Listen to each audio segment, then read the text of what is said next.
Hello everybody, welcome to the RuneScape live stream, very special live stream actually. It's something that we wanted to be doing for a long time. Obviously today we are going to be talking about monetization within RuneScape. I am joined by Mod Warden and Mod MIC. Mod Mike. Mike, why not? Mod Mike. And we're going to be talking all things monetization today. Hey so thank you first of all everybody who submitted questions for this live stream. I think it's been a long time coming, hasn't it? It's been a long time coming, and I know that there's been a lot of questions that have been submitted by you guys, so thank you very much. We're going to try and answer as many as we possibly can. Yeah, we want to go as broad as possible. Yes, yeah. I've seen the Reddit bingo card already. I don't think that we hit a line with this. How do you know? I think I've done a quick check, and no, I think we should be all right. I'm hoping that what we'll be able to do today is be able to highlight where we are now, where we're looking in the future. Originally we wanted to do this as a developer diary or a design diary, but we decided that after trying to put a script together for it, it seemed a lot better approach to actually get you guys to ask what you want to know. Yeah, I think I worked with Mod Osborne on it for quite a while, and it just felt like we were probably trying to put words in our mouths rather than being transparent and answering questions directly. So yeah, I mean, that's probably why it's taken so long for this to happen. So apologies for everyone waiting. Whatever we don't hit today, we'll circle back and keep this going. Yeah, I mean, good point to note on this. What we'll want to do after this is we'll want to try and take as many questions as we can and then write answers to them, as well as also you could be able to get them on kind of the VOD or whatever after you want to watch this. So we'll try and get that done in the next couple of weeks as well. I imagine again it'll be quite a hefty piece of work. So the localization team will already be screaming at us, but that's fine. We want to try and get this out here. Just a quick note as well, we wanted to have Mod Osborne on this live stream as well. Unfortunately he has a family emergency, so we wish him all the best, but he won't be turning up to this stream. He'll hopefully be back next week. So there will also be a follow-up to this. We don't want this to be the only time we do these kind of live streams. We want to try and get rid of the taboo of talking about monetization, and we want to try and start this as a dialogue with you guys. As a second part to this, we're well aware of sort of almost checking back in perhaps a couple of months' time.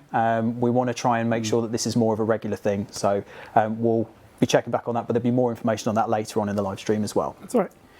So let's set the scene. Yeah. We probably about a couple of months ago had, I would say, probably a perfect storm of things that created a lot of negativity. So I would say we probably had a lack of game content. I'd say we had some treasure hunter promotions that perhaps didn't quite hit the mark. And we also had the DCMS report. And then there was articles like the Kotaku article. There was an article on the BBC calling out loot crates in games, and just there's a whole sort of number of things that have been happening recently building up to this. So yeah. And I know, Warden, you wanted to particularly address the Kotaku article. Well, actually, I started right then, right? Yeah. So this was kind of interesting for me. I was the new guy, maybe 3 days in, just trying to make a sense of everything that's going on. And it's like DCMS. It's like I knew at a high level that this was a thing, and I found it quite interesting because one of the key things there, and I don't know if it was reflected very well or not, was that jagex was the only kind of game developer out there that responded to the request of Parliament, and that to have a conversation around it, and obviously got somewhat politicized and that sort of thing. But it was kind of reassuring to me that we actually wanted to participate, and so it's like, great, a company that actually cares about this stuff, and like to just kind of move on from there. And then it was like a couple days later, I saw the Kotaku article, right, and it's like 60,000 US. Yeah, that number's been thrown around quite a lot, and I know that was something that you wanted to talk about as well. Yeah, so I also kind of did some digging on this to try and understand is like, did this happen? And the way I understand the situation is that there is a parents of an adult player that that had some concern about how much their I believe it was a son spending on the game, and that they kind of put a formal complaint in to the committee that we've also been working with, and they did some digging back and forth. And I think one of the real kind of conclusions from their perspective, that's the committee's perspective, is that it was actually the evidence that was presented to them was a lot lower than what the complaint was actually about. That's kind of significant. But here's my take on that, right? Is that regardless of what the gap is or how much it is, it's like we have some work to do on the duty of care front, and whatever those things that we're not doing correctly or want to address, we're building a strategy for it. And I think it's important to note at this stage that I talked about kind of a part 2 of this live stream, and that's primarily, I think, what that will address moving forward. Yeah. I mean, we've been pretty proactive here. We've written to the committee expressing, what our intentions are and what we think we'd recommend, not just for jagex, but what we'd like to see, in the industry moving forwards.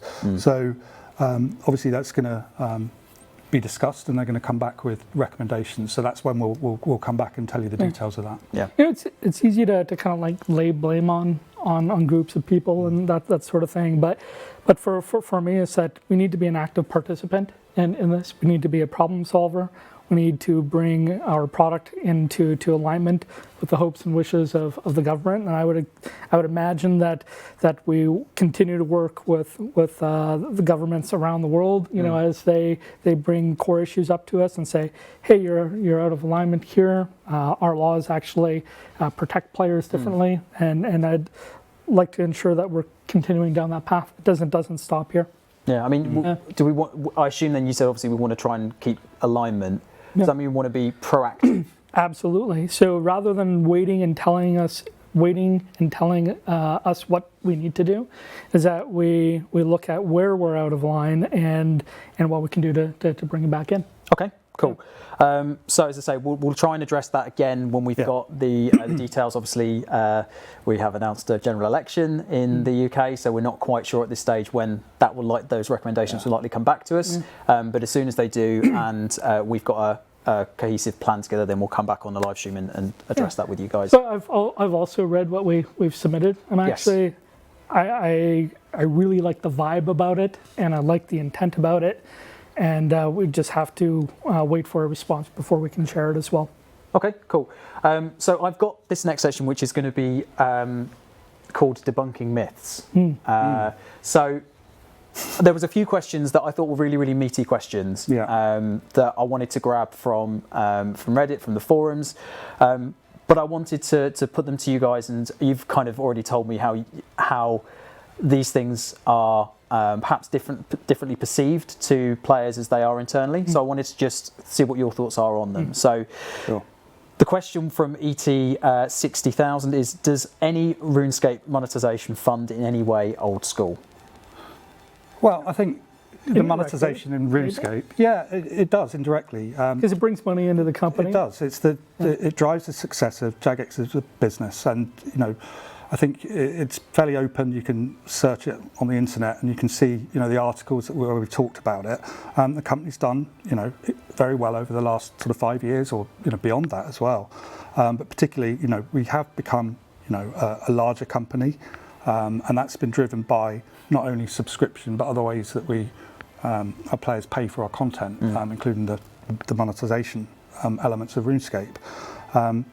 That does, drive income into the business, which then allows our business to develop new products and to invest in, old school and RuneScape. Yeah, I was going to say, isn't it more like kind of that symbiotic process whereby, say, old school is successful with mobile, and then that money from mobile that comes in from as membership will then be used to help all of our products, not just old school. I mean, they're separate products, but it's the same business. So, But it also pays salaries spread across the company, whether you're in player support or directly in a game team. Yeah, we share a lot of services with old school, exactly. And from what I understand as well, that over the last 5 years, we've probably doubled our employee costs. So that means we're investing in the employees and spinning up new initiatives and growing, right? It's all about growing. Yeah, I mean, that kind of segues on to this next question, which I saw crop up a lot, which is the money made through microtransactions actually reinvested back into the game? Absolutely.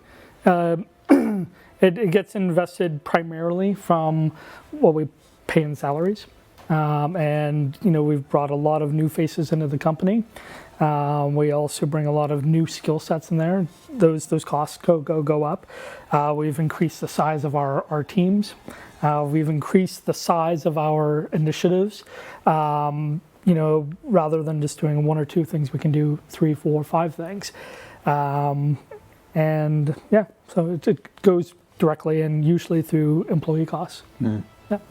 There's been a couple of people in the chat already that have said the word dividend. Oh, dividend. Well, I don't know about that.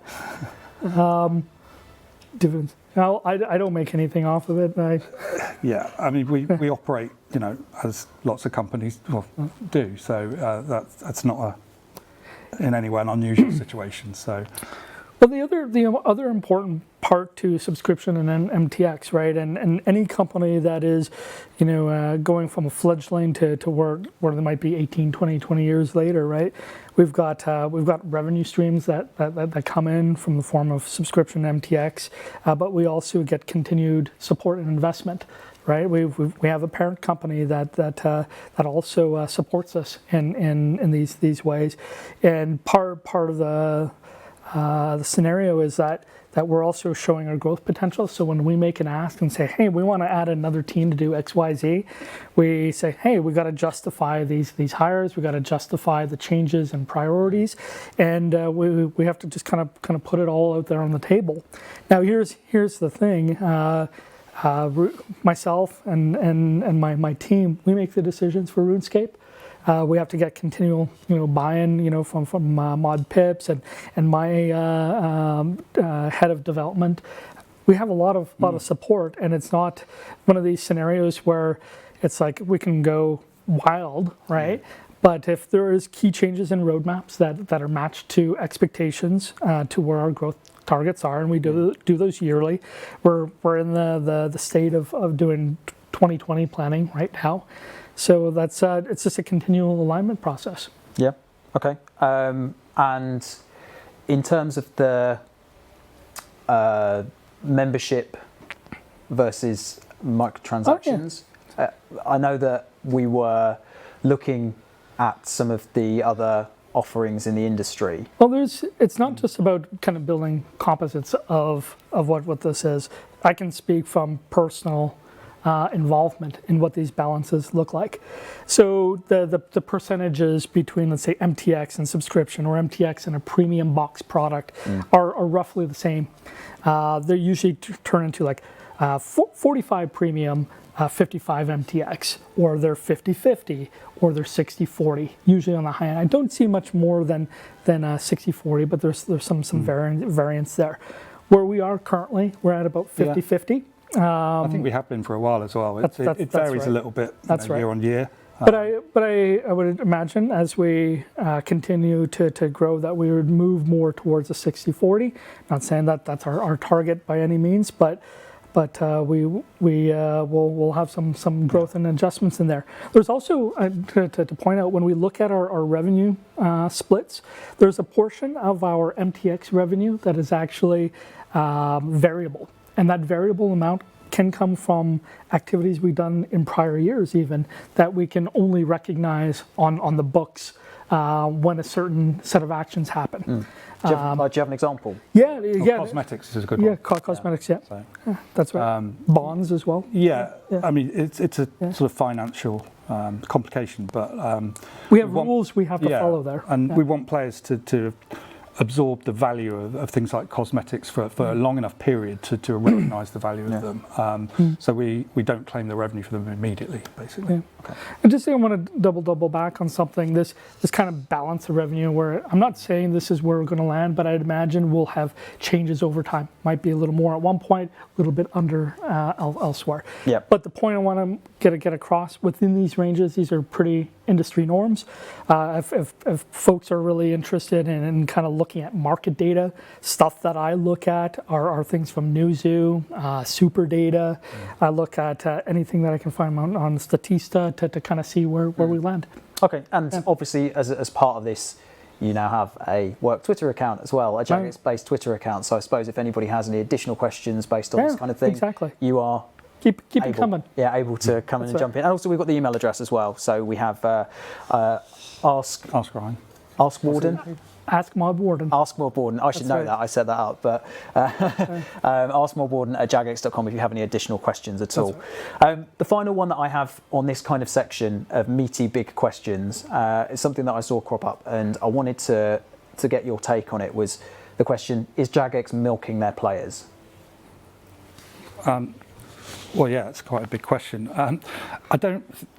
We're absolutely not in the business of doing that, and I don't know why anybody would think we would be, because that would just basically mean that we would, bring about the end of the game, quicker, which is not something any of us want, particularly not the people that work on live ops and MTX, and nobody else within RuneScape or the whole of jagex. It just wouldn't make sense for us to do that.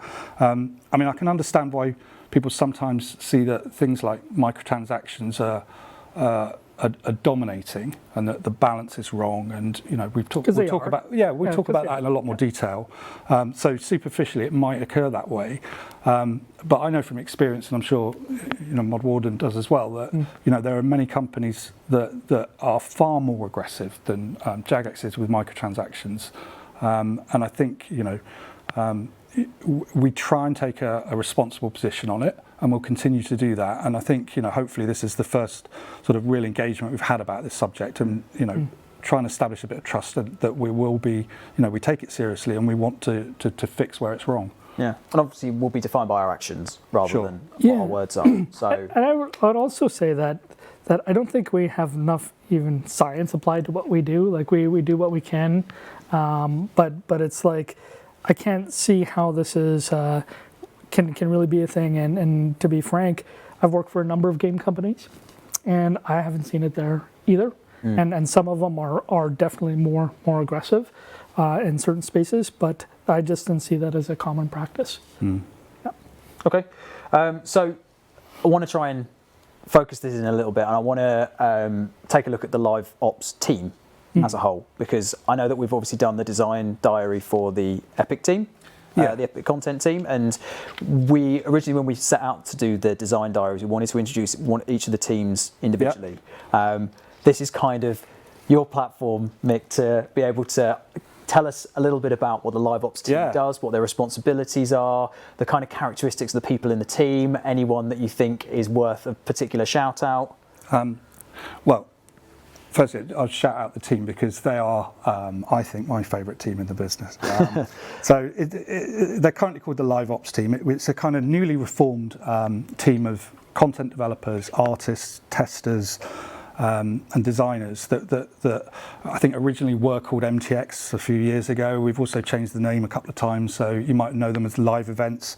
More recently, the Valkyries. So this is the Scrum team that developed the content for things like Treasure Hunter, Solomon's Store, also the events that we run in the game, the time-limited events and things like double XP weekends, and they've designed things like the new extended double XP event that we're doing this month.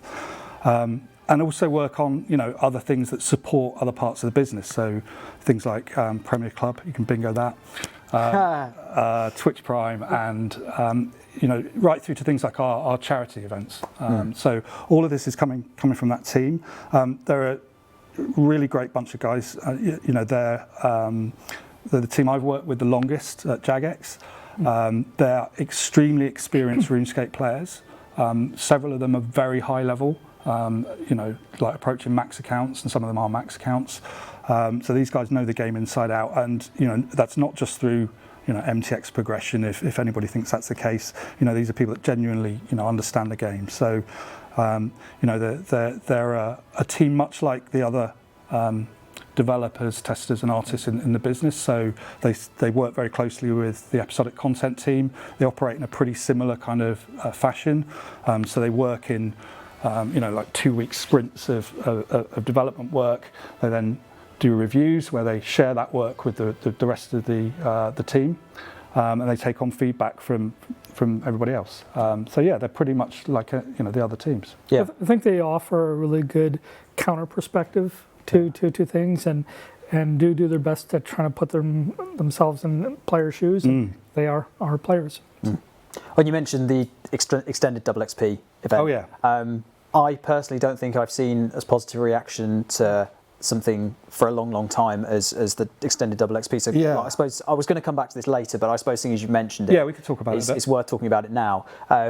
Is this something that kind of sets the standard for how we want to approach things moving forward? Well, possibly, yeah. I mean, we've actually wanted to experiment with double XP weekends for a while. I think if you go back to May earlier this year, we tried a variation, but I think we got it wrong because it was a bit confusing. It was the Voice of Seren event, and I think we made it too complicated. So, you know, really what we wanted to find was a way of players being able to enjoy a double XP weekend and the great kind of social aspect of that and the XP gains and all the stuff that the players love, but without making it feel like, you know, you're absolutely, you know, committed to spending your entire weekend changing the computer, you know, or in this case your mobile phone now. Little plug for mobile. And I think it's a good thing because, you know, there's been things that come out of the DCMS inquiry about, you know, encouraging healthier play, and we care about players, you know, to the point of we don't want to see them burn out by playing the whole weekend, and I mean, we can find a better way of doing it. You see pictures on Reddit of people's setups for the weekends and the buckets they put by or the buckets for other things that you see around. And I mean, one of the questions that I saw that had come up was, why did we choose 36 hours rather than 48 or 72? That's a really good question, and we kind of went back and forwards on this for a little while. So yeah, a weekend is technically 48 hours, but a normal double XP weekend is actually 3 days, which is 72. But really, we looked at the data of how much people play in a typical weekend, and it showed that only a very small percentage of players, you know, literally like 1%, play more than the 36 hours. So we felt that was a sensible. It was a good cutoff point. Sensible cutoff point. I mean, it may be that more players, you know, want it for longer. If that's the case, we can try it differently in future. But we felt that would be a right amount, so that, you know, if you really wanted to work it, you can still get the, you know, the benefit of it, but without feeling that it's sort of punishing. Yeah. Okay. Cool. And so, in terms of the actual team makeup themselves, obviously we've touched on the Mtx Content team. We've touched on the Live Ops team. Warden, what's the general makeup of the teams at present? Because I think we've kind of touched on the individual teams, but we've not perhaps touched the whole the RuneScape development team as a whole as yet. So I wondered if you could just perhaps give a little bit more context. Yeah, I think we covered some of this in the producer blog as well. Yeah. But we've got kind of three main areas: the Live Ops team, the episodic content team, and the CXP team. Yeah, and CXP's core experience. That's right. So, and what kind of goes into that core experience team is benefits both desktop and mobile. So if we're going to do an improvement, it's actually going into both of them, and that's kind of the main point there. Are you looking for like how are we structured or what we do, or? Yeah, I think what each of the team's responsibilities are, and kind of the general makeup of those teams, and like who's in those teams, and it's pretty much a vertical slice of just about everything that we can. Whether we're making episodic content, we've got content developers and devs, we've got artists, we've got animators, we've got concept people. Okay. Cool. I'll leave that there because I know that the chat are getting a little bit twitchy. That go back to MTX. We're not okay. I diverged. I saw an opportunity to diverge. I apologise. I won't do it again. This would never happen if Luke was here. Or Shawnee, yeah. Or Shawnee too, right? Shawnee would keep us alive. Yeah, too soon. So okay, let's get back to it. Okay, so I've entitled this section, "Why do we even need microtransactions?" Yeah. Because one of the things that was pulled out, particularly from your exec producer blog, Warden, was that I think the quote was, "The truth that membership alone is not sufficient to keep the game healthy and evolving." I wanted to kind of drill into that a little bit more because that seems to be the kind of the quote that's been taken out. Great soundbite, right? It is a great soundbite. But wasn't intending, but why would membership not be enough? And kind of Yeah, I mean, originally that was how RuneScape was monetized. You know, wind it right back to 2002 when we introduced membership, and it was actually quite a long time before that changed. But the reason it changed is, you know, the production costs increased. You know, and by that I mean, you know, increased staff costs, server hosting, marketing. You know, maintenance of you know, even just things like the office. All of those things we've had to accommodate. So you know, you come to a crossroads. Yeah, we could increase the subscription charge. That'd be one method of doing it. Charge for expansions. We never want to do yeah, that exactly. either. Expansion content. So other games, yeah, like WoW and Final Fantasy, you know, they charge for those expansions, and we don't. I think the main thing for me though is if we increase the subscription charges. I think have we got a slide or something that shows how we stack up there? I mean, we've been going for what, 18 years. There've been price rises within that time, but you can see, you know, RuneScape's at the lower end of the kind of spectrum of other MMOs. So we're charging, you know, $11 for the standard subscription, but also don't forget, you know, we've got a lot of players who maintain their subscription rate through the grandfathering, so they pay the original rate provided they stay in it, and it's meant we've kept our subscription charges relatively low, which I think is great, because if we put subscription charges up, it affects everyone. That's the real rub of it, and so, you know, we know from talking to our players, you know, the price of a game or a game that you could play continually is an important factor. And if we had to increase the subscription price, it will affect everyone and potentially mean some players wouldn't be able to continue to play. Now you compare that with microtransactions, which, you know, genuinely are optional. You don't have to buy them. We do, you know, have bonds so that if you want to have access to things like Treasure Hunter and Solomon's Store and those currencies, you can do it through earned currency. But I come back to the point, you know, it's an optional thing, and without it, you know, the subscription costs would have to go up. And then, but again, our priority needs to be around driving subscription value. Yeah, right. Because that hits the bulk of our base. Yeah, but I think that's also why we've, you know, got into sort of problems recently, because I think, you know, maybe we've not had the balance right, and people don't think that subscription is offering the right value for money. Yeah, well, that was going to be my next point actually. We kind of alluded to it at the start of the stream, but obviously we kind of hit a perfect storm of the Land Out of Time coming out in July, and then the bank rework coming out at the start of September. End of September. But there wasn't a lot of meaty game content around that time that players felt like was worth the subscription fee. So what are we doing about that to make sure that membership is feeling valued? One of the things, and I don't know if in this case this was the actual issue or not, but since I've been here, I have seen challenges on hitting dates and delivering to those commitments, and that we're not the best at looking at all the knock-on effects in our roadmaps as well. So this might be a contributing factor, don't know. But I would imagine if we have to make a decision because we're not hitting a date, other things get out of alignment, and all of a sudden we wind up having holes and gaps and misaligned product, that might be one. I think Mod Osborne's alluded to some of the stuff already with the weapon diversity beta, and there was a couple of updates that ended up not quite making the final cut, yeah. But I know that there have been a couple of changes to that Epic team to hopefully remedy that. So I don't know if I know obviously it would have been helpful to have had Mod Osborne here to go over this, but so you know, we're doing our best to hit the dates that we set at RuneFest. Yeah. You know, farming in Herblore was November, archaeology in January. Right, we face production challenges all the time on this, and so far we're not letting the foot off the gas. That's still our plan. Team's working super hard. We've added more production and product owner support on each of these teams. The visibility and awareness in teams are going up.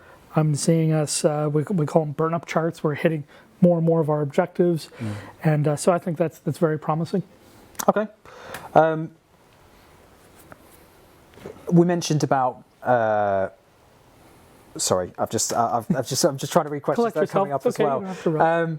So, what would you say to the suggestions? Because there are some players out there. I've seen them on there that said basically, I'm happy to pay $20 a month if it means no treasure hunter, no microtransactions. Well, yeah, that's fine for those that do, but what about those that don't? Well, I mean, this is what would your response to that be? Yeah, I just think you have to consider everybody, and that that would mean some players wouldn't be able to afford to play the game, and I don't think that's right. So, I mean, the real thing though, it's not about that. It should be about value. We've got to deliver value, in terms of the content, in terms of the what's going on in the game, to keep people, give people good reasons to play it. Things that are happening that keep it alive. All of those things combine, and things like cosmetics and treasure hunter, all of that stuff has also got to deliver good value. Otherwise, the balance isn't right. And I think honestly, that's where we've got it wrong in the past, and we're looking to really solve that now. Okay. Anything to add at all? No, that's fine. No? Okay. So these are some questions specifically about treasure hunter microtransactions. So TKF630 asks, can we have an opt-out option for treasure hunter in its entirety? Yeah, well, I think that kind of is the same question as before, isn't it? Because if we had that, then it's essentially saying, switch off treasure hunter. And to be realistic, we're not going to do things that are going to destabilise our, the game in a drastic way. And by that I mean the income. If we turned off treasure hunter, it would make it very difficult for us to operate the game in the same way. So by making it optional, I don't think that's it's feasible, because it would then mean we'd need to fund it in different ways, like with subscription or somewhere else. Well, one of the other suggestions I saw was an MTX free world. Yeah, that's a good one, because we've talked about this one quite a lot, like particularly like a cosmetics free world. Personally, I just think that'd be a really drab place to be, and I just think it'd be dull and no kind of self-expression. So there's that piece, but I also kind of remember when we only had a premium kind of box model or a premium model, right? And we didn't have any kind of variation. You get you hurt a lot of players if you only have one offering, and you want to be able to kind of diversify things a little bit, and it can be a risky business to put all your eggs in one basket, right? As they say. So I'm not very fond of that. I prefer diversity and options, but also simplicity. This is where we got to be. But like, for instance, can you see where players are perhaps coming from when we see things like Shadow Drakes? I thought you were going to say Shadow Drakes. Absolutely. No, I mean, one of the things we'll sort of talk about, like, the challenges we've got and what we should and shouldn't do. If we're doing things that are intrusive and spoil people's enjoyment of the game, then that's a definite red line. We shouldn't be doing that, right? So I know, things have happened in the past where, we probably have crossed that line. That doesn't mean, we should do them again or continue to do them or address them. So this is a new line in the sand. We want to try and move towards. Well, at the same time, you can't take things away once they're done. It's it's a real live game. So I think we have to sort of move carefully, and I think we did an update with the Combat Guild, so you can't like take the Shadow Drakes in there and stuff like that. But they're out there. Okay. Is there being within RuneScape and Old School? They obviously have different models for how membership and monetization work. What elements of the Old School system would you think about perhaps implementing into RuneScape, perhaps to lessen the load? That's a really good question. That's quite a tough one. So, I mean, for me, I'd focus on the differences between Old School and RuneScape and why they exist. So, Old School is the way I like to think of it. It's obviously the nostalgia-driven version of the game. It's about like how it was 2007 or whenever it was back in the day that you remember, and it's needs to be preserved and protected, almost like a heritage building or a museum piece. So very much only change the things where players are absolutely 100% or 75% behind it. In comparison, RuneScape is more like I think it's more like a theme park, right, where we're trying new and exciting experiments or different things that go on to keep it like alive and fresh and keep people interested.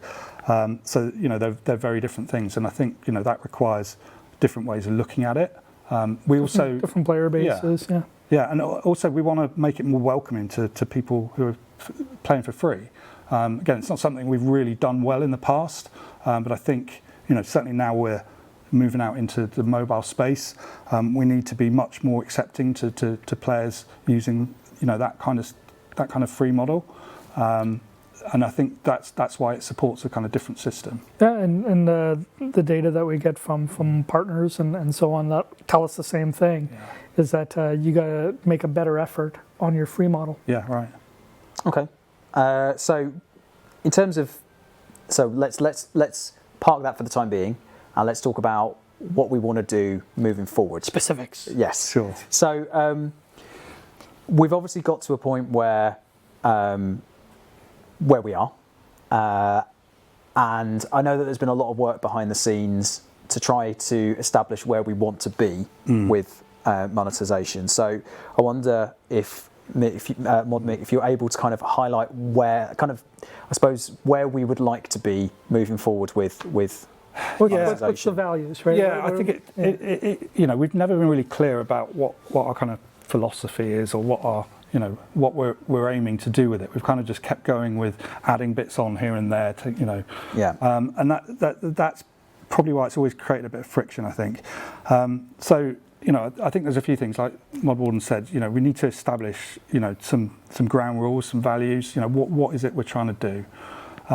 So for me, it falls into things like I talked a bit before about value as a primarily we're a subscription-based service. That we need to make sure that we deliver on that first and foremost. So that can be whether you're a standard member, a free player, or a Premier Club member. All those fronts we got to do. Yeah.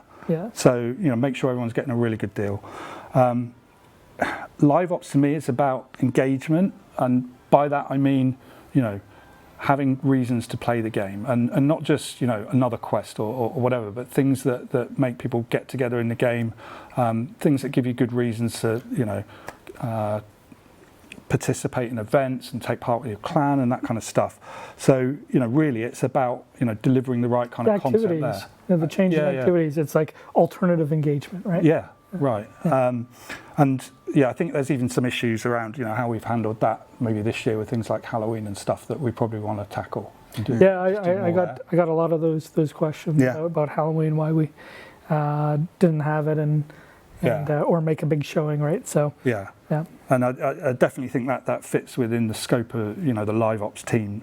So we're going to do try and do more to make those really good, and not just like temporary content that comes and goes, but things that people can just get involved in and they're fun, basically. Sorry, just to go on the holiday, because I was going to ask this a little bit later, but what are your thoughts on recycling content? So obviously the beach we did. Yeah, that was a good one. We've done things like that in the past where perhaps we haven't changed an awful lot of things, but we've brought it back year after year. What do you feel about what are your thoughts about that? Definitely. I love that one. I think you can recycle things, sure. When they get boring and you get fatigue, and I think where we go wrong is if we do this, don't change them up, and like the beach, if we're not adding in new rewards and new activities and stuff, they just become a bit dry. So we didn't do it this year because I think we need to go back and revisit it, but I'm not saying we won't do it again. Maybe we will. Okay. You mind if I encourage us kind of go back to our values? I interrupted. Sure. Please continue. I think this is super important for it to get established. I mean, so the other really important one is looking at how it fits in with the game, right? And the narrative. Does it belong? Does it belong, right? And then again, we've kind of crossed the Rubicon, more than once on that, front, and just maybe done stuff that doesn't feel like it comes from the game or it belongs in the game. A lot of games that I see, it's like a bad MTX strategy usually feels like it's layered on top. Yeah, right. And to be honest, when we started, we did kind of, to an extent, bolt these systems on top of the game. When we launched Solomon's Store, and then later like Squeal of Fortune and Treasure Hunter, they were additions, and we have struggled a little bit to make them sit with the rest of the game. So that's something we've been talking about a lot, and we want to really sort of tackle that. What else have you got on the values front there? I don't know. Generosity. Well, generosity. Again, value. It's about.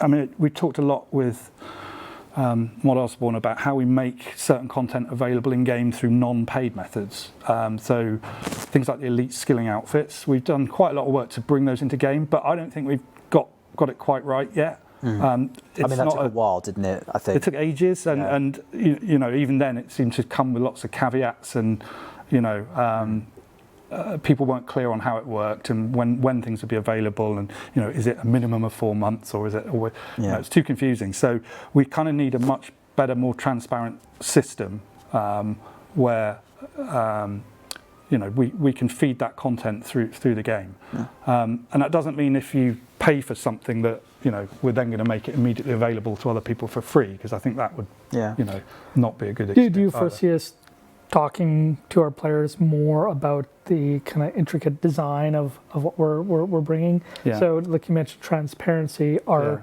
you saying like we're going to publish drop rates and that sort of thing, or drop rates definitely. I think there's clearly, you know, moves within the industry to be more transparent there. We already do it on the mobile version of the game, and there's no reason not to do it elsewhere in the game. So okay. So the MTX content being available through non-paid methods. Obviously, we're looking at.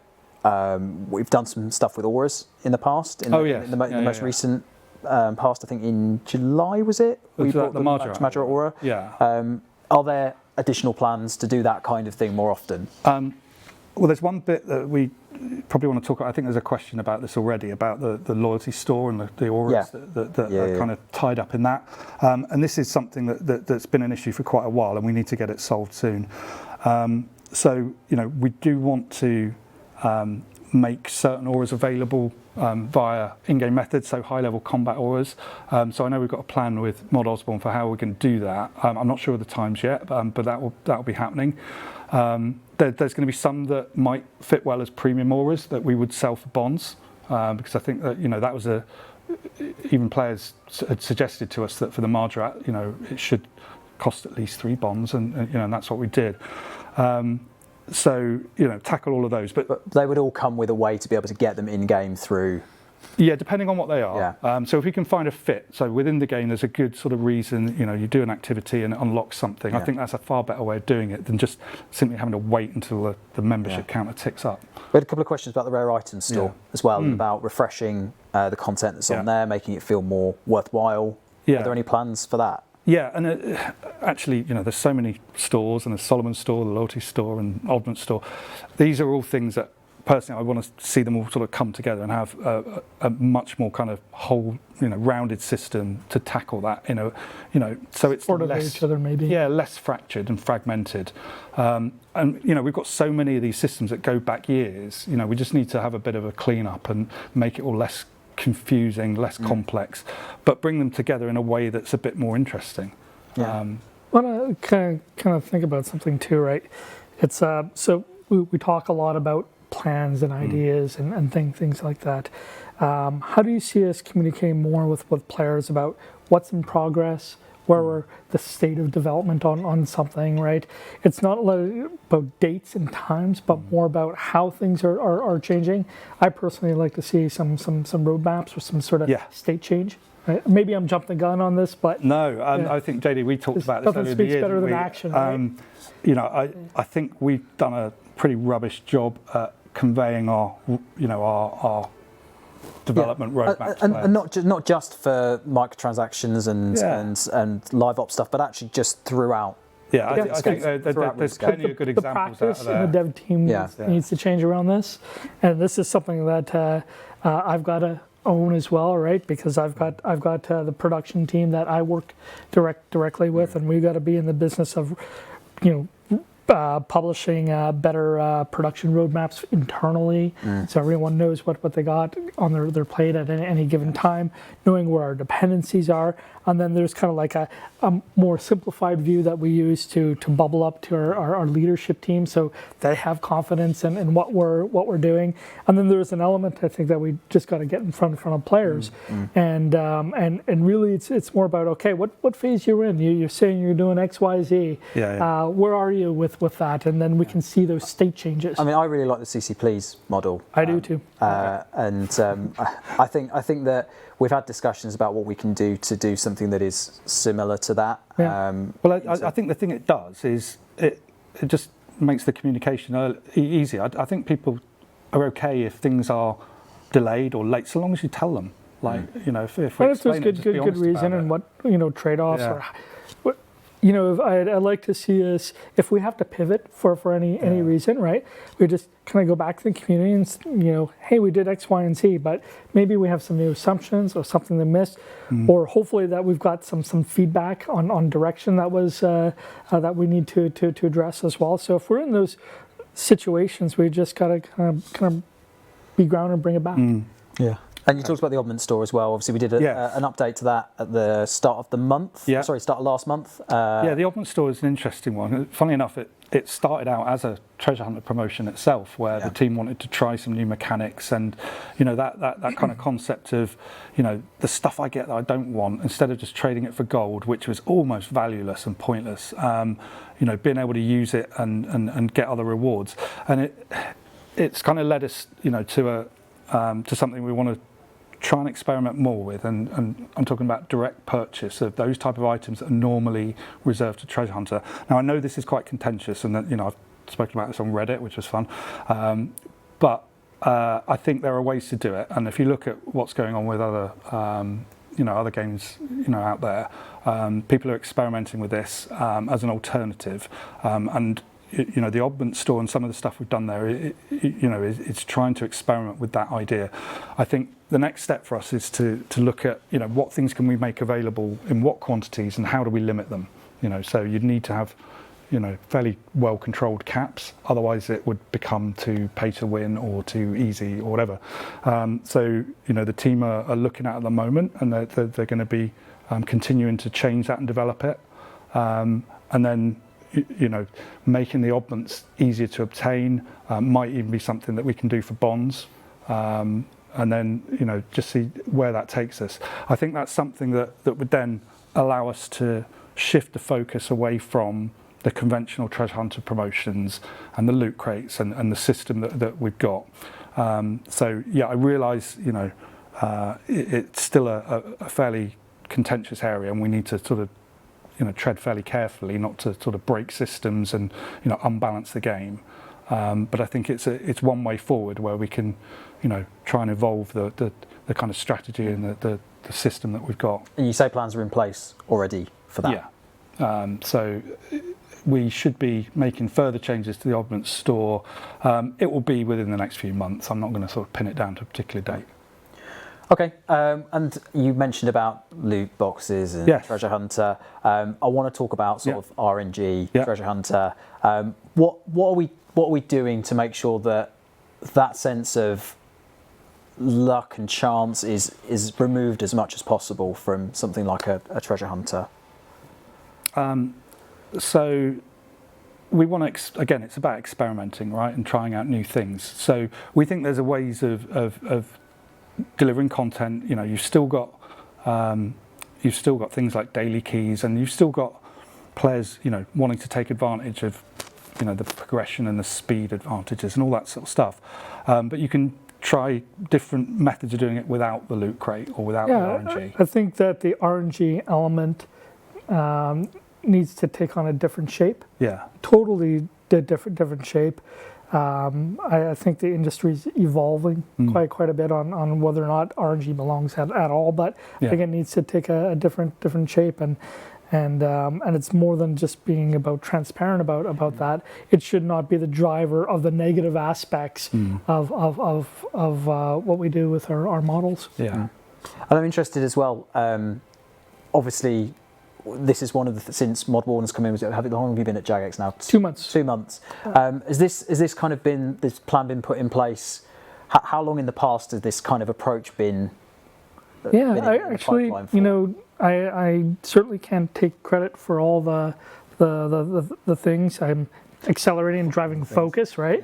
Yeah. But it's like Mod MIC and team actually have been working on a lot of the stuff well before that I came here, and we're just only starting to see the fruits of those efforts.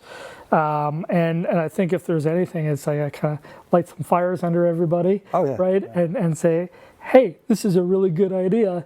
Let's accelerate this one or this thing over here. Yeah, you know what?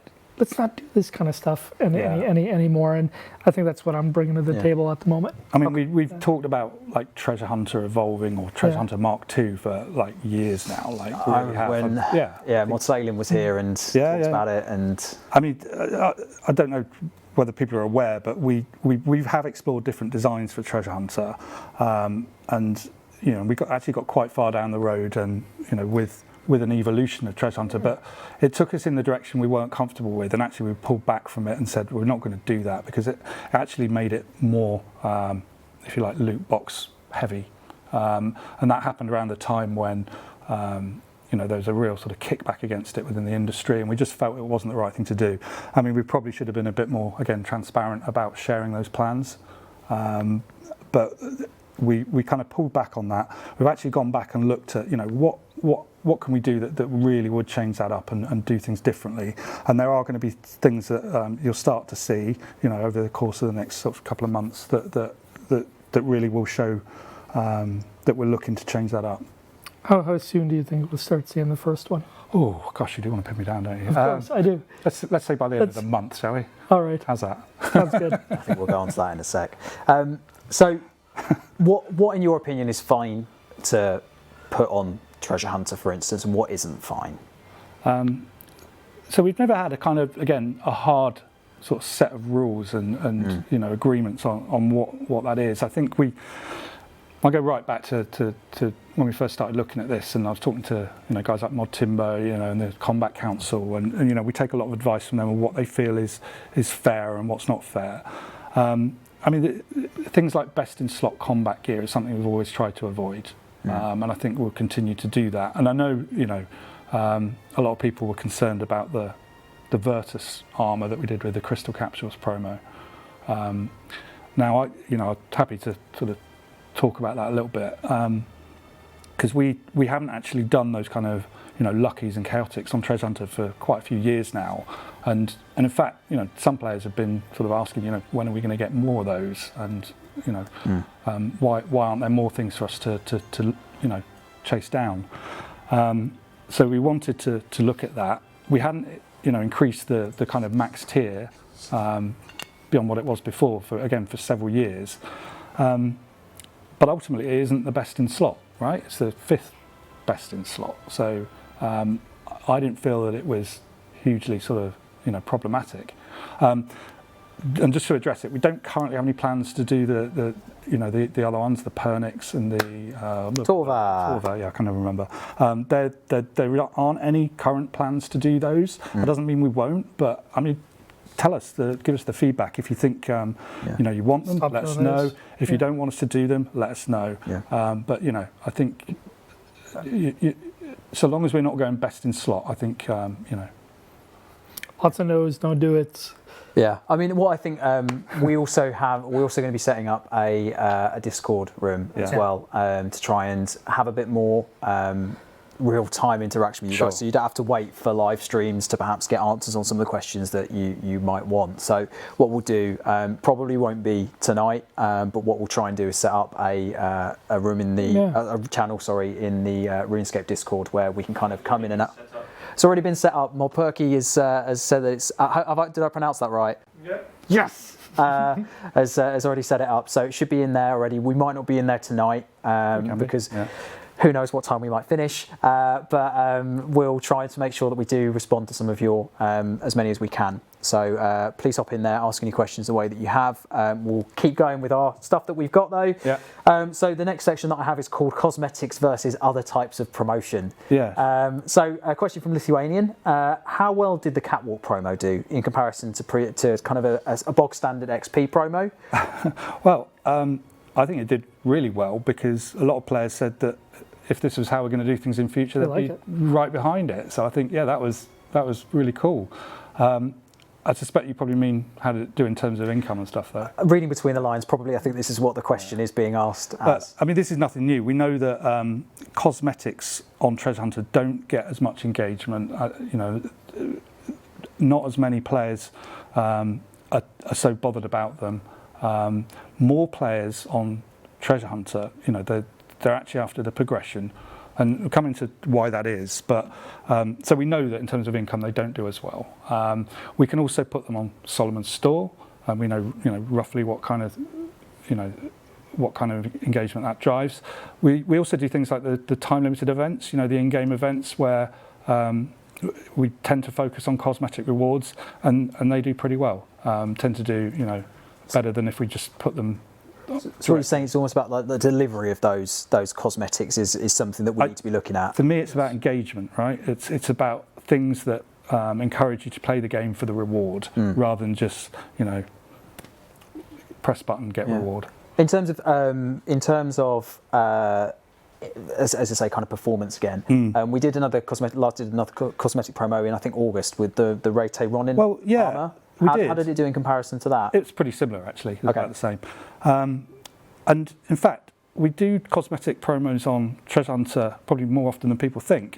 We try and balance out the types of promotions to cover all the different bases. So that could be cosmetic, could be functional, bonus XP, direct XP.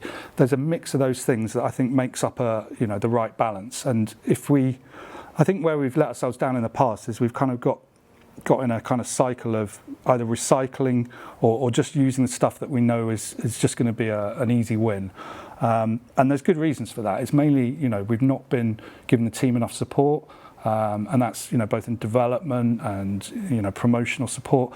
And we've really addressed that now. So we've kind of invested in the team. And I know, players might think, that means more people in MTX, but we've invested across the board in all the teams. It just means that we can do more of the experimentation and the innovation to sort of drive change that I think we've probably lacked in the past. Yeah. And you talk about innovation. Yeah. Let's talk about Solomon's store. Yeah. Because obviously that is something that crops up quite a lot. Why do we not just put more outfits and cosmetics into Solomon's store?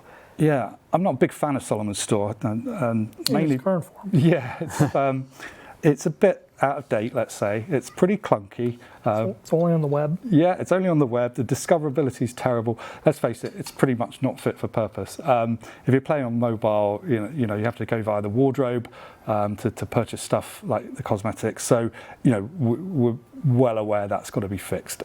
So that is on our roadmap to tackle, but it's a big old job. So you're calling that a store rework, or? Yeah, well, like the bank rework. Let's. I mentioned the other stores in the game. I think, we've got to overhaul all of those stores and bring them into sort of, a unified system. Holistically. Yeah, holistic sort of system. So yeah, that's what we're planning. Okay, so question. This is quite a long one, so I apologise in advance. Quite a long one from Stu Alou. So he said, whilst I can accept that microtransactions in some form may be required to keep the game going, he feels that something's got to change, or he or she, sorry. Yeah. My specific complaint would be around rune coins and how certain in-game content is locked behind a paywall. He's been playing, he or she has been, or they have been playing RuneScape for 15 years, and they don't think that they should have to pay extra on top of an unbroken subscription to unlock a couple of presets. They said they've got a load of loyalty points gathering dust they should be able to use for this kind of thing. And you mentioned about collating it into almost one currency. Is that the kind of thing that would that be for? The loyalty store and the loyalty point system is difficult, and there are problems there as well, which we want to tackle. I think the answer to this is we need to fix that whole system. I'd like to look at things like how we use oddments or almost like a unified currency for this stuff. So it may be that we can exchange some currencies for others and use that to unlock these things. I'm not hugely a big fan of having lots of different sort of under the bonnet hidden sort of paywalls. I think that's something that's kind of like crept in over time. Let's just simplify it. Yeah. So I'm definitely I think that's a good suggestion, and I think we should look to do something around that if we can. But I suppose unifying those three already, as we said, very clunky systems is something that, whilst we'd love to click our fingers and for it to be done, I presume I'm not a developer. I have no idea, let alone any of the tech workflows that need to happen with this, I would imagine that's going to be a fair undertaking. Yeah, I mean, these things have been around for a while, and that generally means they're harder to deal with than, this means a lot more UI and UX work. We have a UI UX team that's been building up and developing their capability on, and we see that this is a very important piece to get through this stuff better and quicker and in an ideal world, for that particular scenario, would you look to, this is me just kind of hypothesizing, would you look to do it as one big update, or would you look to chip away at each individual? Probably not. I think if we were to do that, people just wouldn't see anything happening over a long period of time. So I think that the best way to do these things is to make smaller steps, test them out, get feedback, and then increment on it. I think things like the changes we've done with the augment store, we weren't sure exactly how they would go down, whether people would like it or not like it. So I think we just kind of need to build and keep doing that. So yeah. Okay. It's to kind of follow up on that. Yeah, sure. I think it's like, I think we got to do more, quicker, better. And kind of fulfill more of the actions and activities that we talk about.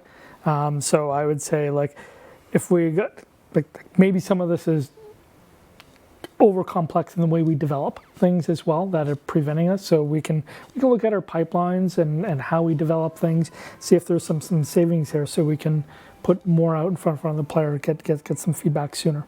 Yeah, but I don't want to lose on the quality front either. So that's the trade-off. And in terms of that process, then, would we look to get player feedback throughout that kind of process? Absolutely. Yeah. Okay. Awesome. It's speaking my language. Yeah. Well, the feedback thing is right. Like, I think it's a good combination. I had some of the folks at RuneFest tell me this as well. It's like we want to be brought along on the journey, but we also don't want all the special sauce and all the surprises to be revealed all in one go either. So I think we've got to kind of strike the right balance with that. Okay. So I think we'll keep on touching on cosmetics throughout, but I know that Rune Pass was something that was mentioned an awful lot by players. Obviously, we did it in July last year. That's right. And we wanted to achieve something. I don't think we quite achieved it. I think everyone internally is very well aware that we didn't quite execute it on the way that we wanted to.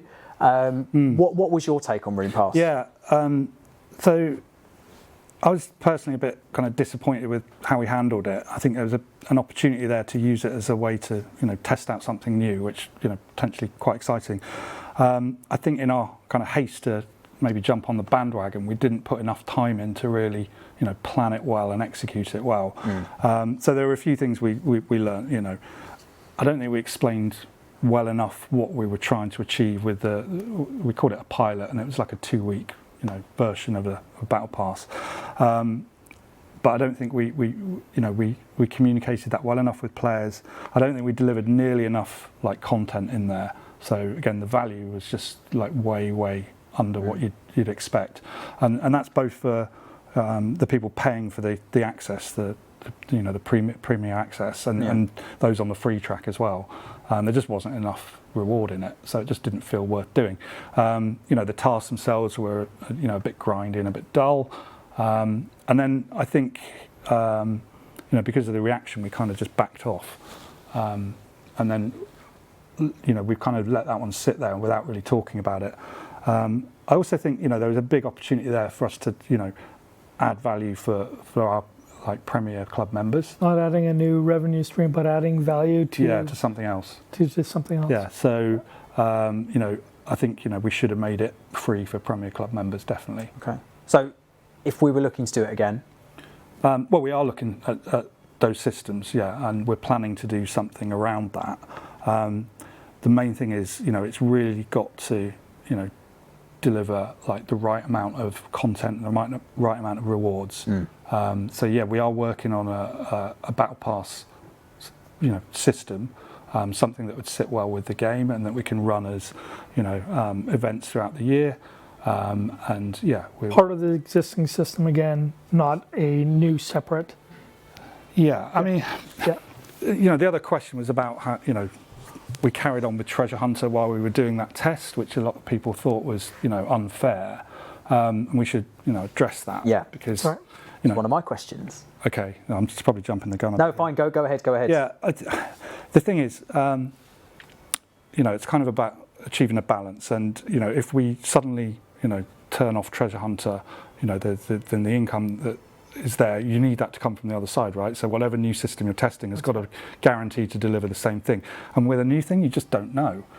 So we have to test these things, and if system B brings in a certain amount of income, then we can do less on system A. But it's not going to be sensible to just suddenly stop doing system A altogether. Is there a situation whereby, say, if something like that were launched at the same time as something else, and both things did fantastically well, would there be an example of where we would say, for the last part of that month, for instance, or the next 2 weeks, we would dial back on? I mean, I wouldn't want to sort of second guess anything like that at the moment. I think what we need to do is consider, we're a business, we've got commitments to make that we've said we're going to deliver X, Y, Z.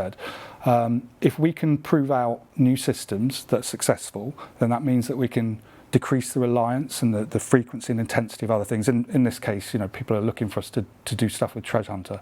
At the same time, I do want to change up Treasure Hunter, test out new systems and new mechanics that could potentially replace the loot crate systems. So the stuff that we're planning to do, there'll be a period where we'll run something different on Treasure Hunter at the beginning and just see what happens. Okay. So in terms of timelines for this, I know we wanted to get a blog out to the community next week. Yeah, we'll have some definitive news posts, blogs, details of what the event is and how it's going to work and all that stuff. That's going to happen next week. Okay, cool. So watch this space on that front. Yeah. Is there a timeline that players can expect to see something like this come into game, or are we a little bit coy on that at the moment? You already pinned me down to the end of the month. That's right. End of the month. So putting those two dots together. That's how I work, guys. Okay, cool. So blog next week, something by the end of the month. What about FAQs? I think it's about time we start building up an FAQ on these elements. Okay. Yeah, I completely agree. So there is a question that I quite like. I think it's a good suggestion. Pronouncing the name. It's just a load of letters and numbers at the end of it. How do you feel about awarding tiny amounts of free rune coins for in-game stuff, similar to how you can get things for skilling? Even if it's slow, the individual here, who I can't pronounce their name, would still love to be able to save up for a shiny new legendary pet, for instance. I think it's a really great idea. Trickle in, right? Yeah.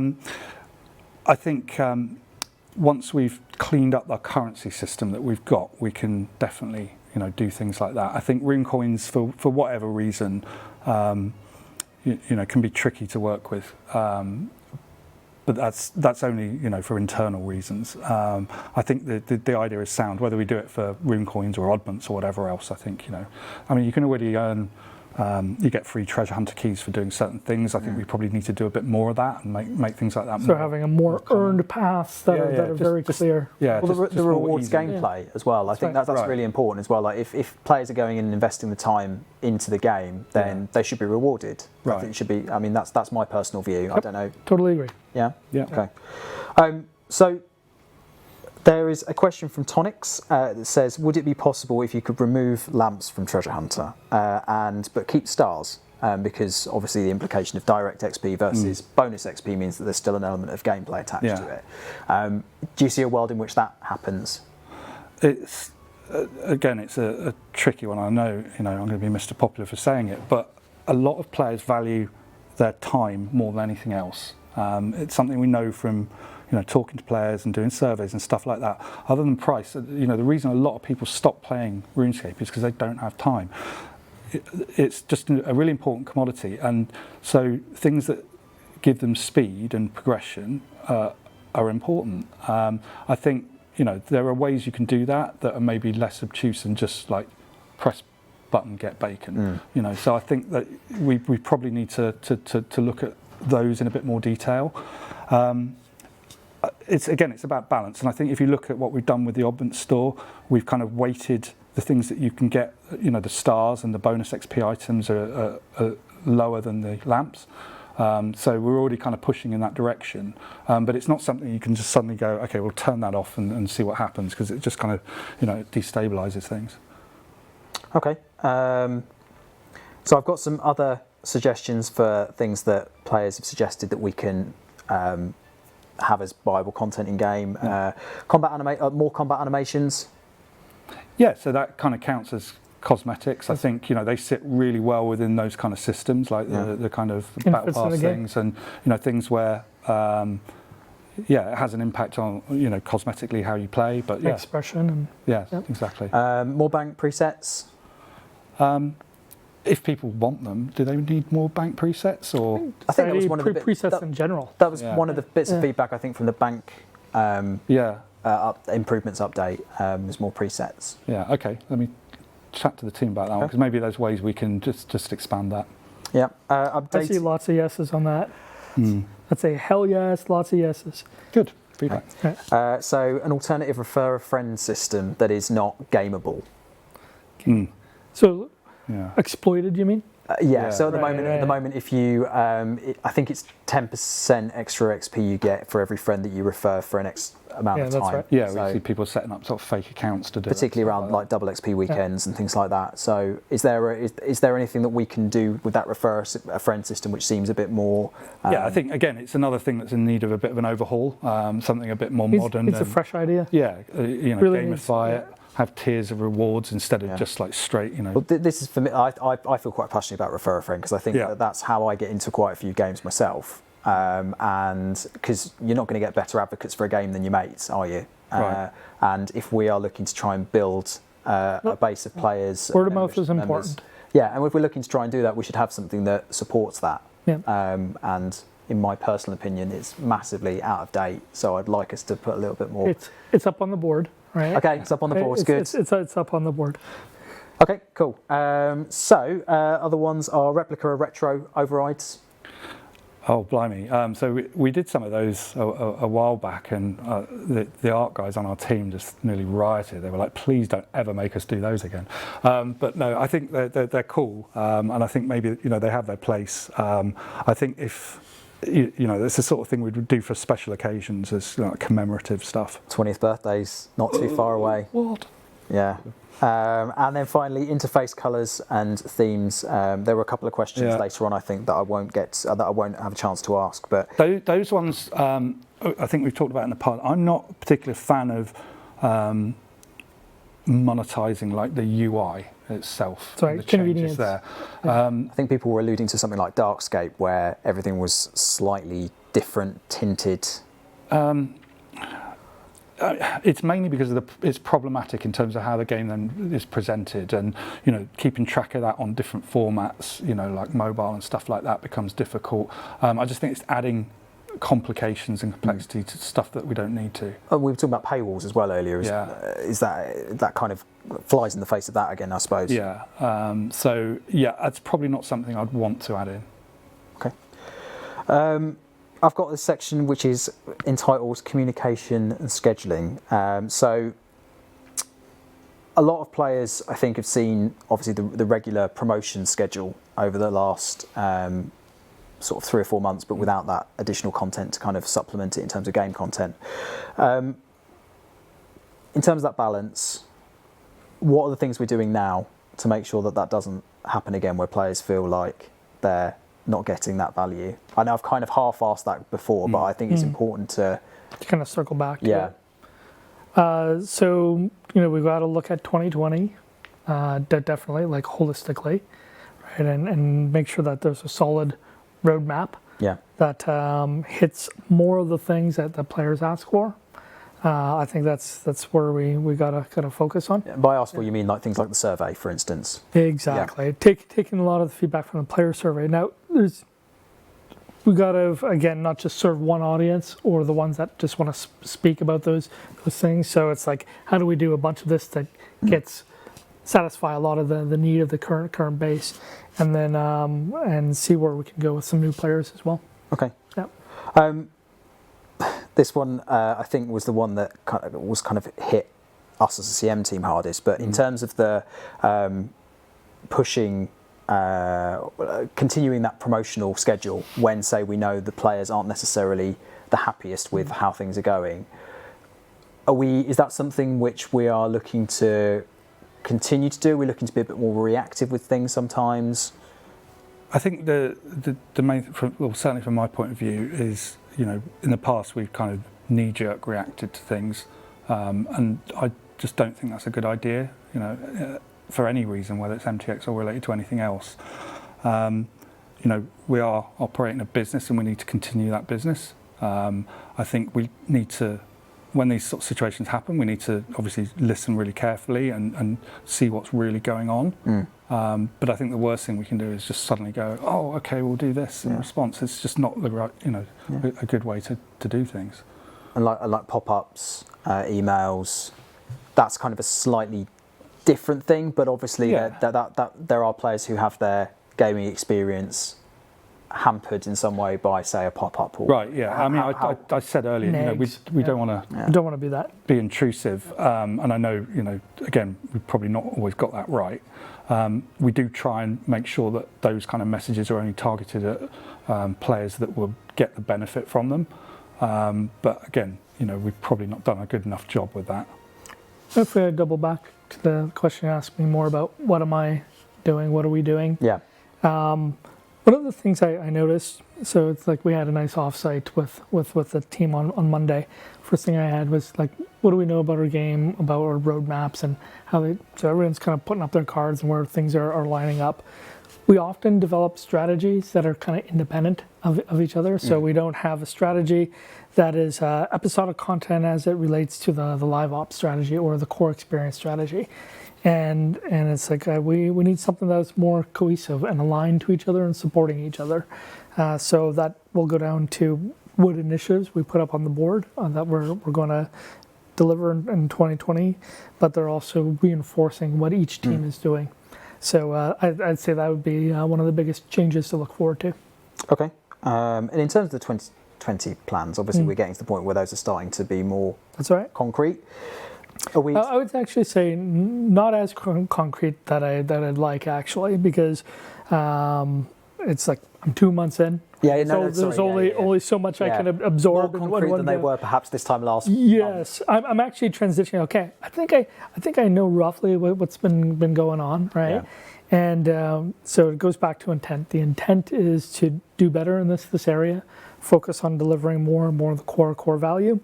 So like right now I'm looking at budgets now, right? It's like, what do I need to support next year? And it's coming at a little bit awkward timing because I'm trying to kind of figure out the roadmap with the team, as well as asking what I need for a roadmap that I don't necessarily have all the answers to yet. Yeah.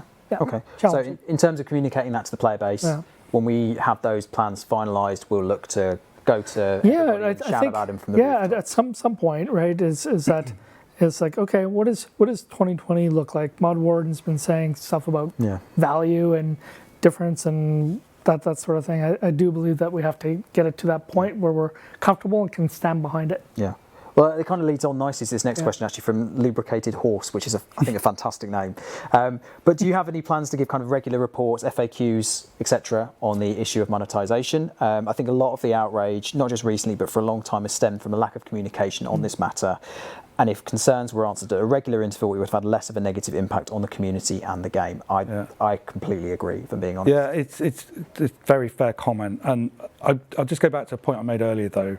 A lot of the reason that happened is because we kind of haven't given the team the support they need to kind of drive the change and the innovation and stuff like that. So we've not really had the stuff to talk about, and I think that's why this has kind of happened. It's not that we kind of want to duck it or avoid it. It's just that we haven't really been able to say, oh, we're going to do this, that, and the other, because we just haven't had either the vision or the strategies in place to do that.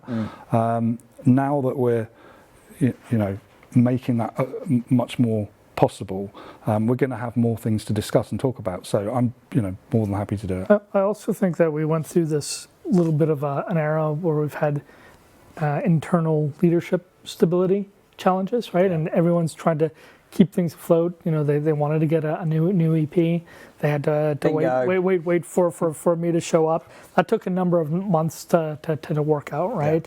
Yeah. And just to be frank, a lot of the team members have gone through a number of different management changes. Getting pulled this way and that way on direction. It's like kind of they did the best to try and get it in a spot for me to start from. Yep. And there's a lot of new things happening in the team, and I'm contributing to that obviously. But I think just having that consistent person that isn't going to run off onto the next thing is going to be important. Yeah. Okay. I've got a little section on game integrity. Why? So Chris Hijinks asks, why is it that we are releasing balancing updates to content, read that as perhaps nerfs, because it's overpowered, and yet releasing overpowered promotions that pump XP back into the game? Can we appreciate that is conflicting and confusing? Yeah, I think we can. I agree. I think it's about doing a better job kind of syncing up between teams. I mean, when it comes to the balancing, we spend a lot of time discussing it with guys like Mod Timbo and the various councils that exist for these purposes. But yeah, again, we don't always get it right, and we've sometimes pushed it too far in one direction. Or it's just done in silos, right? It's like sometimes you might have one conversation with somebody that doesn't have all the context, and you kind of take that for what it is.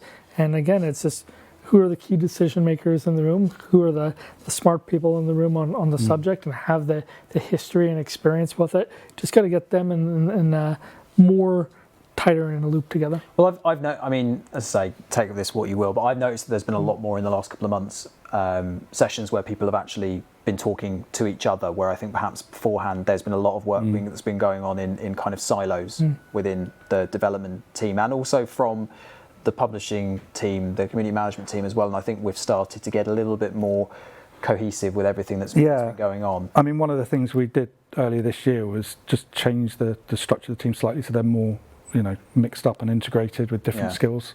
I think that's going to help a lot. Just thinking about it for a moment, we should get some of my bosses on the couch here and introduce them. That would be I wonder fun. if I'll hit them up on that, because I think would be fun. Because I think this is what they've been also bringing to the table, right? It's some new practices, best practices that they have from their histories. It's like I'm here now. We'll have to continue doing this, but I'll see if I can get them on here. Oh, that would be a fun live stream. Yeah. Okay, cool. So there's a question which I think we've kind of half answered, but I'm going to ask it again. Volcarana RS, a lot of players are concerned that should the team decide to remove XP or bonus XP options from Treasure Hunter, that it will resurface in the form of outright packs selling that content. What are your thoughts regarding this? Well, yeah, I think we answered it earlier. You've got to be really careful with how that's kind of packaged and controlled. And I think the answer is to sort of test things out one by one, or just in small packages and see what happens. Okay. I think got to be open-minded, and if people want to see us evolve the business model, and even to a point where Treasure Hunter is less of a thing than it is now, then we've got to try and experiment with other things. So just try and keep an open mind to it, I think. Okay, and we touched about Halloween earlier. Whose remit do things like seasonal events come under? Because I'm obviously well aware that Halloween has been something that we've not touched on very much this year. Yeah. Which team looks after that type of content? Yeah, so it's the live ops team. So this sits firmly within the realm of live ops. Mind if I kind of share a little more perspective on that? So I like to really see these seasonal events to be more of a thing. And I know that the team's done their best at supporting them. Sometimes they're late in the process or seeing what we have. Actually, I want us to double down on that, plan for them well in advance, build content that helps build it out into something more meaningful. Yep. I would see that as a really key change for 2020. Yeah. Okay. I'm just trying to look. Just had a load of questions chucked on the chat, and I'm just trying to see if we've answered them already. Jasper asks from the chat, can we expect RuneScape to be around for another 5 years? Oh, definitely. Yeah. Oh, easily. Yeah. Okay. And I know that we are talking about longer term plans. Yeah. Are we starting to get to that kind of 5 years in the future, or are we not quite? It's like baby steps? But it's like, okay, I'd say our view has been maybe at best quarters, right? We're now getting to 6 month, 12-month views. We've got to start thinking about 2021, and then even beyond, right? But it's like we haven't been well equipped on the longer term, but we have the intent to do so. What would your ideal look like 5 years in the future? What would you love RuneScape to look like? I'd like players to love it, like with fresh love. I don't know. That kind of make rekindle sense. That love. Yeah, rekindled. Yeah, rekindled love. That's a great. Yeah. I'm sure there's a great song that would support that. But I mean, it's something that's going to be with people for a long time, and but we want to see, where does it go from here? What's the next generation of RuneScape players? And like we were chatting about this on last Monday, right? I find the game to be very kind of bright and optimistic and whimsical as well. I think RuneScape is very special in a lot of ways because of the idea of the avatar. And there's not a number of games out there that really support this idea. I know EVE Online, Spaceship's an avatar, and I think that's a really unique piece. So I'd love to kind of explore what that means. I also like the idea that RuneScape has meant a lot to players over the ages and multi-generational. And it's like we, everyone was a 7 and 8-year-old kid, and then now they're young adults and have families, and then we have an older crew as well. So I find that this kind of very fascinating, and I'd love for us to be making games that support those ideas. Okay, cool. And I have one final question. Sorry guys, we will try and answer as many as we can outside of this live stream. We will open up the Discord chat if you have any other questions, but this is the last one that I'm going to take because I think it's a really good one to end on. So why should, and this is from Lions Roar, it's spelled R-A-W-R, so read into that what you will. Why as a community should we trust anything you say to us?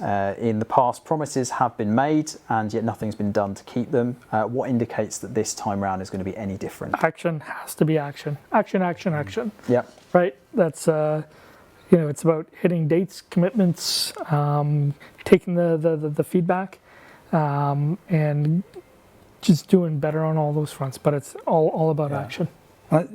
Just to add to that, I think in the past we've sometimes felt a bit kind of pressured or obliged to make these kind of knee-jerk responses or say things to try and put fires out or whatever. And that seems to be when we end up like doing daft things or making commitments that just aren't sensible. So I think hopefully this is the first time that we've been as transparent as we have been today, and I hope that's appreciated, and we want to do more of that, right? Yeah, but I also see it's like you got some new types of resources in the team, some new talent there to also level that side up and about having more to talk about. Like, that's right. And then just deliver on it and show that these things are actually real. There's industry expertise out there that we can make good use of. I just had a quick look at the MTX bingo. Oh yeah, during that answer.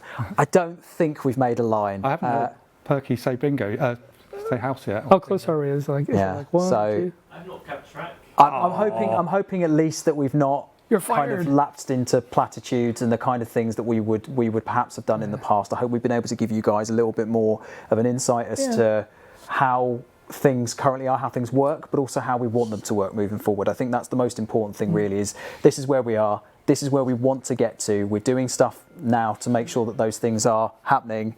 Somebody's going to tell me that we have actually hit bingo, but unfortunately no. It's passion. I'm trying to be passionate about it, and I am passionate about it because I think it's something that we really need to get right. Well, how about this, right? We can get a line if we mention the buff bar, I've been informed, so say something like buff bar. Stop breaking buff bars. Well, touch the buff bar. I don't know, Perky, are we allowed to say anything about buff bars? So I'll just go on there. Come on, join the sofas. Oh, I've got a mic here as well. Go over there. Take one over there. Well, we can't. I think so. We are aware that it's currently not working as it should be. We should have fixed the crashes now. We think we've got a fix. And because we are not fully confident in this fix, we are trying to see if we can get it on some kind of test servers for you all. We'll probably not be this week if that happens, but we're going to see if we can either get them on test builds that fix, or whether we can do something to increase our confidence to make it work, and that we can just push it live. But that's all very much TBC. And now we hit a bingo. Bingo! Woo! No, but thank you very much, everybody, for tuning in. Thank you guys for answering questions. We're going to do this again soon, right? Yeah, absolutely. Yeah. There are a couple of things that I wanted to talk about just quickly before we round up, just to wrap up a couple of bits and pieces. Obviously, Sure. this will be as a VOD afterwards. We'll put this on YouTube so that everybody can watch this and disentangle all of the different things that we've said. But if you can't be bothered to do that, we will try and sort of decant this into a FAQs blog, which will take some of the bigger questions that we've answered and sort of decant it into smaller, more manageable chunks. We will also be opening up a Discord for you guys to ask your questions about monetization. It's live at the moment. I don't think we'll have anybody on it tonight, but we should be able to address it first thing tomorrow morning. We have a dev blog, or we will be having a dev blog coming out next week around the battle pass. Yeah, well, the Premier Pass system will. We'll put that together, and that'll go out next week. And that will be free for Premier Club members as well. That's correct. Cool. And also, we will be doing a live stream to follow this up, hopefully in the next couple of months. But we're kind of dependent on Parliament and whether they can get their act together. Also, we need some time to take a look at feedback, right? Yeah, absolutely true. And if you have feedback, please let us know. You should hopefully know our Twitter handles by now. I'm JagexJD, we've got Jagex Warden, and we've got Jagex MIC. We're also on all of the other platforms as well. But yeah, finally, just to talk about Double XP weekend, just to reiterate, that is the weekend of the 22nd to the 20th. Yeah, so it starts on the 22nd. If you want to do it as a normal Double XP weekend, it will run to the 25th, but then there's this kind of 7-day extension period. So if you want to spread it out and take it easy, you can actually do it over 2 weekends. And it finishes the following Monday, which I think is the 2nd of December. Yes. It's actually kind of really cool, this go around. Yeah. Okay. Next week we'll be talking about what will we be talking about? Branch out time, 120s. Hopefully a little bit of follow up from this as well. We'll also hopefully have a little bit of mobile news for you guys to come on, and more Perky will hopefully be hosting that live stream. Hey. So he's grimacing at the moment. I think I've thrown him under the bus a little bit, but I think he should be fine with it. So thank you very much to both of you guys. Thank you everyone for watching. We hope you found this insightful. We hope you found it useful. And you say free mod mic. I don't know why. I won't use Shawnee's sort of leaving phrase, but I will say, you know what? I will do. Sorry, Shawnee. Take care and have a good one.